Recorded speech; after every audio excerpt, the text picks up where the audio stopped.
সবাইকে নতুন ভিডিওতে স্বাগতম। আরেকটি ছোট্ট ভিডিও নিয়ে চলে এসেছি আপনাদের মাঝে। আশা করছি সবার ভালো লাগবে। সকালের নাস্তা থেকে এই ব্লগটা শুরু করেছি। আজকে সকালে 3 ধরনের ভর্তা তৈরি করেছি আর সাথে গরম গরম ভাত। এখানে আমি শুটকির ভর্তা তৈরি করেছি, চিংড়ি মাছের শুটকি, সাথে ভেন্ডির ভর্তা আর সাথে হলো আলু ভর্তা। আলু ভর্তাটা আমি হাতে মাখিয়ে তৈরি করেছি আর ভেন্ডি ভর্তা আর চিংড়ি মাছের শুটকিটা পাটায় বেটে ভর্তাটা তৈরি করেছি। এখন আমরা সবাই গরম গরম ভাত আর 3 ধরনের ভর্তা দিয়ে সকালে নাস্তা করব। সকালে নাস্তা হয়ে গেলে এখানে আপনাদের ভাইয়া অনেকগুলো সবজি কিনে এনেছে। আমাদের বাড়িতে তো প্রচুর সবজি লাগে। এই সবজিগুলো 2 থেকে 3 দিনও যাবে না, 2 দিনেই শেষ হয়ে যাবে। যেহেতু আমরা অনেকগুলো করে রান্না করতে হয়, তাই সবজিগুলো খুব তাড়াতাড়ি শেষ হয়ে যায়। এখানে 3-4 ধরনের সবজি কিনে আনা হয়েছে। এখানে টমেটো কিনেছে, তারপরে করলা, পটল, বেগুন আর সাথে কলমি শাকও কিনে এনেছে। কলমি শাকটা উপরে আছে, ওটা উপরে আমরা সবাই বসে বেছে নেব। আর নিচে আমি সবজিগুলো এনে গুছিয়ে এখন ফ্রিজে রেখে দেব। আর আপনাদের সাথে শেয়ার করলাম, সাথে কিছু ধনিয়া পাতাও আনা হয়েছে। এখন সবজিগুলো সব ঢেলে যেগুলো রান্না করব সেগুলো রেখে দেব, আর যা যা রান্না করব না সেগুলো ফ্রিজে রেখে দেব। এই তো এখানে অনেক সুন্দর লাল লাল পাকা পাকা টমেটো এনেছি। এই টমেটো দিয়ে কিন্তু ছোট মাছের ঝোল রান্না করলে কিংবা বড় মাছের ঝোল রান্না করলে খেতে বেশ ভালো লাগে। টমেটোটা আমাদের সারা বছরই খাওয়া হয় কম বেশি, আর শীতের মধ্যে তো বেশি খাওয়া হয়, সবাই খায়। এখানে বেশ অনেকগুলো কলমি শাক কিনেছে। শাকগুলো বেশ সুন্দর ছিল। এখানে কিছু শাক এখন আমি বেছে রান্না করব আর কিছুটা রেখে দেব কালকে ছোট মাছ দিয়ে রান্না করার জন্য। এখানে 3 আটি শাক ছিল। এতগুলো শাক কিন্তু একসাথে শেষ হবে না, 2 আটি রান্না করব আর 1 আটি ফ্রিজে বেছে রেখে দেব। এখন শাকগুলো আমরা বেছে পরিষ্কার করে ধুয়ে ছোট ছোট করে কেটে নেব, একবারে চিকন চিকন করে। এগুলো দিয়ে আজকে চিংড়ি মাছ দিয়ে রান্না করব।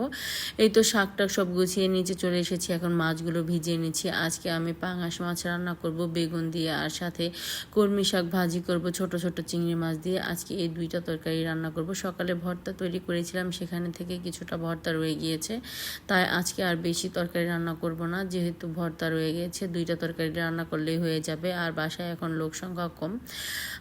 আপনারা তো জানেন আমার জায়েরা এখন বাসায় নেই, আমার দেবর যা সবাই কিন্তু কক্সবাজারে চলে গিয়েছে, তাই বাড়িতে লোক সংখ্যা কম, অল্প অল্প করেই রান্না করছি। আর আপনাদের ভাইয়ার জন্য রুটি তৈরি করব। আজকে হঠাৎ করে অনেক বড় একটা দুর্ঘটনা ঘটে গিয়েছিল। গ্যাসের যে চুলার পাইপ, সেই পাইপ কিন্তু ছিদ্র হয়ে ব্লাস্ট হয়ে যেতে লাগছিল। তখনই আমি গ্যাস অফ করে দিই আর আগুন লাগা থেকে বেঁচে যায়। তাই আজকে গ্যাসের চুলা দিয়ে কিছুই করা যাচ্ছে না। এখন আমি বাহিরে রান্না করছি, তাই রুটিগুলো বাহিরে তৈরি করে নেব। আপনাদের ভাই আজকে দুপুরে ভাত খাবে না, তার জন্য রুটি তৈরি করব। কিছুটা খাবে আর কিছু ফ্রিজে রেখে দেব, পরে আবার গরম করে খাওয়া যাবে। এখানে আমি পাঙাশ মাছটা বসিয়ে দিয়েছি। প্রথমে ভাত আর পাঙাশ মাছের তরকারি বসিয়ে দিয়েছি, মশলা কষিয়ে এখানে আমি সবজিগুলো দিয়ে দিয়েছি। এখন সবজিগুলো ভালো করে নেড়ে চেড়ে তারপর আমি ঝোলের পানি দিয়ে দেবো। এই তো সবজিগুলো আমার কষানো হয়ে গিয়েছে, এখন পরিমাণ মতো ঝোলের পানি দিয়ে দিচ্ছি। ভাতও বলক চলে এসেছে। আস্তে আস্তে সবগুলো রান্না এখন করে ফেলবো। আর বাসায় তো আমি আজকে একাই, আমার শাশুড়ি মা আবার একটু অসুস্থ, তার পায়ে ব্যথা পেয়েছে। উপর নিচে করতে একটু কষ্ট হয়, তাই নিচে আসতে বারণ করেছি। আমি একা একাই সব কিছু করছি। এই তো ঢাকনা দিয়ে ঢেকে রাখছি। এখন ঝোলের পানিটা বলক চলে আসলে ভেজে রাখা মাছগুলো দিয়ে দেব। আর মাছগুলো কিন্তু আমি তরকারি বসানোর পরেই ভেজে নিয়েছি।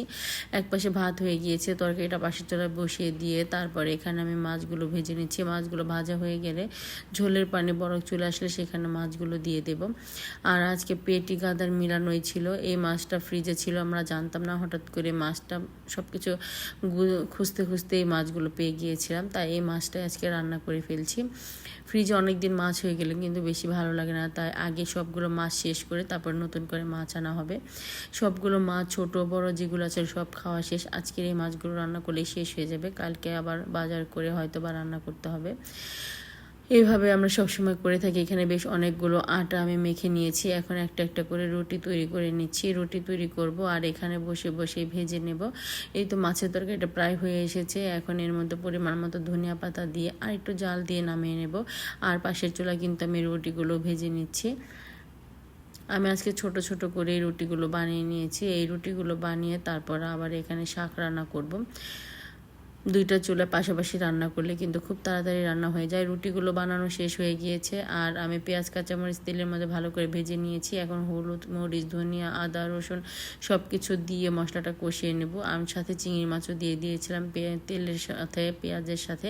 এখন ভালো করে মশলাটা কষিয়ে এখানে কেটে রাখা শাকগুলো দিয়ে দেব। শাকগুলো কিন্তু খুব সুন্দর করে কেটে নিয়েছি। মশলাটা কষানো হয়ে গিয়েছে, এখন কেটে রাখা কলমি শাকগুলো দিয়ে দেব। দেখতেই পাচ্ছেন শাকগুলো অনেক সুন্দর করে কেটেছি।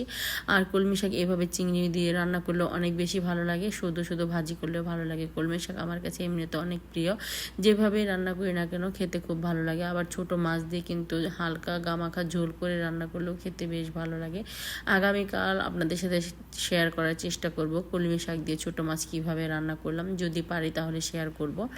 আর এখানে তো ভালো করে এখন নেড়ে চেড়ে তারপর ঢাকনা দিয়ে ঢেকে আস্তে আস্তে শাকটা রান্না করে নেব।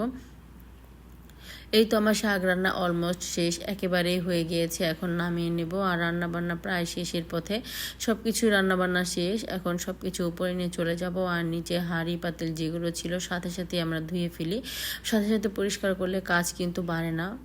যে কাজটা করবেন সাথে সাথে সব কিছু পরিষ্কার করে ফেললে গায়েও বাজে না, আর কাজ থেমেও থাকে না।